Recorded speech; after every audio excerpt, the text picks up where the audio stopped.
ចាំនាងណាឡើយបងខំហើយដែលថែអូនមិនបានល្អទោះបីចង់បងក្រោយក៏មិនអាចទៅរួចបងលាក់លួចក៏ហងអូនជាច្រើនសាសន្យាមើលថែអូនតែគ្មានបានការសំដីមុខសាបាត់ស្នេហាទៅបងយល់ស្ដាយណាស់មិនបានថែអូនមនុស្សល្អអើ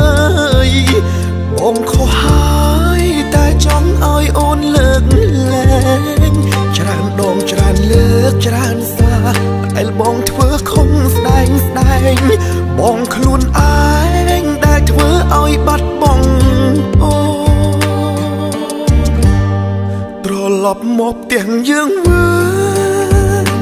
មកអូនបងស្ទើរសូ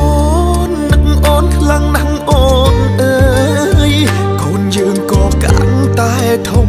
ជួបជុំគ្នាវិញត្រានត្រើយឱកាសចុងក្រោយអាចផ្ដល់ឲ្យបងបានទេ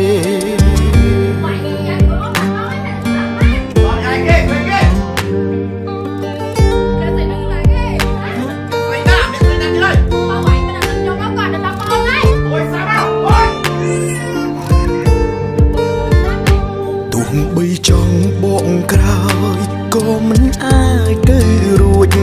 បងលាក់លួចក៏ហងអូនជាច្រើនសាសន្យាមើលថែអូនតែគ្មានបានការសំដីមុខសាបាត់ស្នេហាទៅបងយល់ស្ដាយណាស់មិនបានថែអូនមនុស្សល្អអើយបងខុសហើយតែចង់ឲ្យអូនលើកលែងច្រើនដងច្រើនលើកច្រើនសារតែបងធ្វើខំស្ដែង